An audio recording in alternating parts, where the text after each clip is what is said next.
ஸ்லாங்கூர் காஜாங்கில் உள்ள இடைநிலைப் பள்ளியில் இன்று அதிகாலை ஏற்பட்ட தீ விபத்தில் பள்ளியின் 3வது மாடி முழுமையாக தீயில் கருகியதாக ஸ்லாங்கூர் மாநில தீயணைப்புத் துறை உதவி இயக்குனர் அமாட் முக்லிஸ் முக்தார் தெரிவித்தார். இன்று அதிகாலை 1:18 மணி அளவில் பள்ளியின் பாதுகாவலரிடமிருந்து அவசர அழைப்பை பெற்றதும் 16 தீயணைப்பு அதிகாரிகளுடன் அதிகாலை 1:25 மணிக்கு பாதிக்கப்பட்ட இடைநிலைப் பள்ளிக்கு விரைந்ததாக அமாட் முக்லிஸ் முக்தார் கூறினார். காஜாங்கில் உள்ள SMK கூட்டரசு இடைநிலைப் பள்ளியின் 3வது மாடியில் தீ வேகமாக பரவியதாகவும், அம்மாடியில் அமைந்துள்ள பள்ளியின் அலுவலகம் உட்பட வகுப்பறைகளும் பாதிக்கப்பட்டதாகவும், தீயணைப்பு அதிகாரிகளின் துரிதமான செயல்பாட்டால் தீ 30 நிமிடங்களில் கட்டுப்பாட்டுக்குள் கொண்டுவரப்பட்டதாகவும் அமாட் முக்லிஸ் முக்தார் கூறினார். இந்த தீ விபத்தில் எந்தவோர் உயிர் சேதமும் ஏற்படவில்லை என்றும், சம்பந்தப்பட்ட பள்ளியின் பாதுகாவலர்களும் பாதுகாப்பாக இருப்பதாகவும், தீ ஏற்பட்டதற்கான காரணத்தை தடயவியல் நிபுணர்கள் பரிசோதித்து வருவதாகவும் அமாட் முக்லிஸ் முக்தார் கூறினார். SPM தேர்வில் சிறப்பு தேர்ச்சி பெற்ற கோத்தா கம்யூனிங் தொகுதி மாணவர்களுக்கு அதன் சட்டமன்ற உறுப்பினர் பிரகாஷ் சம்புநாதன் அவர்களின் கல்வி மேம்பாட்டுக்கான ஊக்கத்தொகையாக 38,400 ரிங்கிட் வழங்கினார்.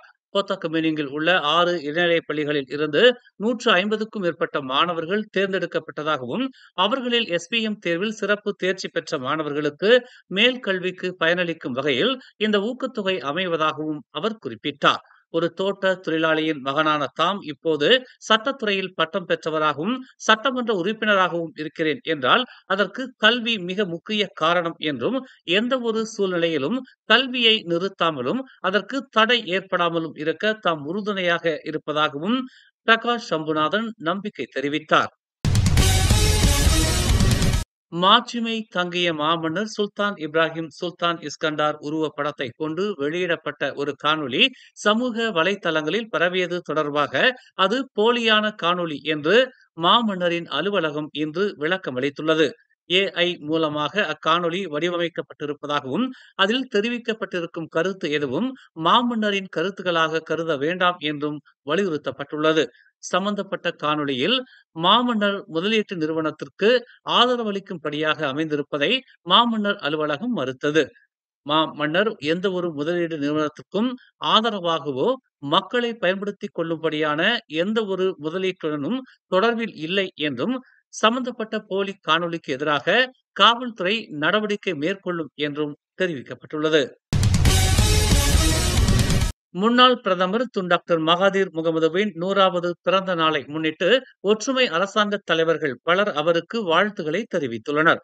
மகாதீர் தொடர்ந்து நல்வாழ்வு, அமைதி மற்றும் ஆரோக்கியத்தை அனுபவிக்க வேண்டும் என்று தாமும் தமது மனைவி டாக்டர் வான் அசீசா வான் இஸ்மாயிலும் பிரார்த்தனை செய்ததாக பிரதமர் டதஸ்ரீ அன்வார் இப்ராஹிம் தெரிவித்துள்ளார். உங்கள் ஆரோக்கியமான வாழ்க்கை முறையும் இடைவிடாத சேவையும் நமது தேசத்திற்கு ஒரு முன் மாதிரியாக அமைகிறது என்று அவர் குறிப்பிட்டுள்ளார். கடவுள் தொடர்ந்து ஆசீர்வதிப்பாராக என்று PKR தலைவரும் பக்கத்தான் ஹராப்பான் தலைவருமான அன்வார் தமது Facebook பதிவில் தெரிவித்துள்ளார். விவசாயம் மற்றும் உணவு பாதுகாப்புத்துறை அமைச்சர் முகமது ஷாபு முன்னாள் பக்கத்தான் தலைவரின் 100வது பிறந்த நாளுக்கு வாழ்த்து தெரிவித்தார். மலேசியாவின் வளர்ச்சி மற்றும் அரசியல் வரலாற்றில் அவரை ஒரு முக்கிய நபராக வர்ணித்தார். பாலஸ்தீனியர்களின் அவல நிலை குறித்து தொடர்ந்து பேசியதற்காகவும், ஜியோனிச ஆட்சியின் நடவடிக்கைகளை கண்டித்ததற்காகவும் மகாதீரை அமானாவின் தலைவருமான முகமது சாபு பாராட்டினார். 100 ஆண்டுகள் என்பது ஒரு அசாதாரண காலம். இது கொள்கைகளில் உறுதியையும் தேசத்திற்கான அசாதாரண அர்ப்பணிப்பையும் குறிக்கிறது என்று அவர் தமது Facebook பதிவில் தெரிவித்துள்ளார். DAP கட்சியின் இளைஞர் மற்றும் விளையாட்டுத்துறை அமைச்சர் ஹன்னா இயோ 100வது பிறந்தநாள் வாழ்த்துகள் டாக்டர் மகாதீர் என்று குறிப்பிட்டுள்ளார். மகாதீர் 1981 முதல் 2003 வரை வரிசான் நேஷனல் அரசாங்கத்தை வழி நடத்தினார். மேலும் வரிசானை அதிகாரத்திலிருந்து கவிழ்க்க உதவிய பின்னர் பக்கத்தான் ஹரப்பான் நிர்வாகத்தின் கீழ் மே 2018 முதல் பிப்ரவரி 2020 வரை மீண்டும் உயர் பதவியை வகித்தார். 4வது பிரதமராக அவர் மேற்கொண்ட முயற்சிகளுக்காக அவர் மலேசியாவின் நவீனமயமாக்கலின் தந்தை என்று அழைக்கப்படுகிறார். இதில் பெட்ரோனாஸ் இரட்டை கோபுரங்கள், KL டவர், KLIA மற்றும் நாட்டின் நிர்வாக மையமான புத்ராஜயா போன்ற உள்கட்டமைப்பு திட்டங்களும் அடங்கும் என்பது குறிப்பிடத்தக்கது. அவர் தனது முன்னாள் துணை பிரதமர் அன்வாரையும், ஒற்றுமை அரசாங்கத்தில் முக்கிய அங்கமான பக்காத்தான் ஹரப்பான் மற்றும் அம்னோவையும் வெளிப்படையாக விமர்சித்து வருகிறார் என்பதும் குறிப்பிடத்தக்கது.